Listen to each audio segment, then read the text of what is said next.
साम्राज्य, सामान्यांचा असामान्य आवाज। राजकारणातील लोक अनेकदा समाज मान्यतेसाठी आणि मतपेढी जपण्यासाठी होम हवन, पूजा अर्चा यांसारख्या अंधश्रद्धांचा आधार घेतात। मात्र आता केवळ चर्चा करून चालणार नाही।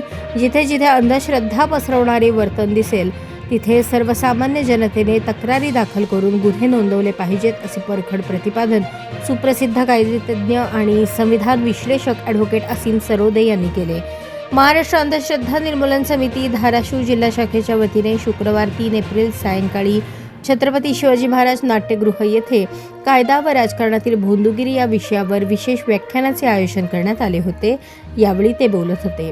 सध्या संपूर्ण महाराष्ट्रात खळबळ माजवून देणाऱ्या अशोक खरात प्रकरणावर भाष्य करताना ॲडव्होकेट सरोदे म्हणाले, या प्रकरणात सुमारे 39 राजकीय नेते गुंतलेले असण्याची शक्यता आहे। या सर्व राजकारण्यांची नावे तातडीने जाहीर झाली पाहिजेत। मुख्यमंत्री देवेंद्र फडणवीस यांनी केवळ शब्दभ्रम करून स्वतःचा बचाव करू नये, उलट संविधानाने दिलेल्या जबाबदारीनुसार वैज्ञानिक दृष्टिकोनाचा प्रचार आणि प्रसार करणे हे त्यांचे कर्तव्य आहे, अशी स्पष्ट भूमिका त्यांनी मांडली। महाराष्ट्रात जादूटोणा विरोधी कायदा केवळ कागदावर राहून उपयोग नाही।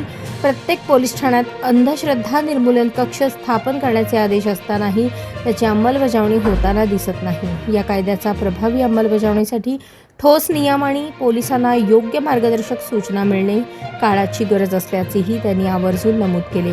न्यायालयात होणाऱ्या पूजा अर्चांवरही त्यांनी यावेळी कडक शब्दात ताशेरे ओढले।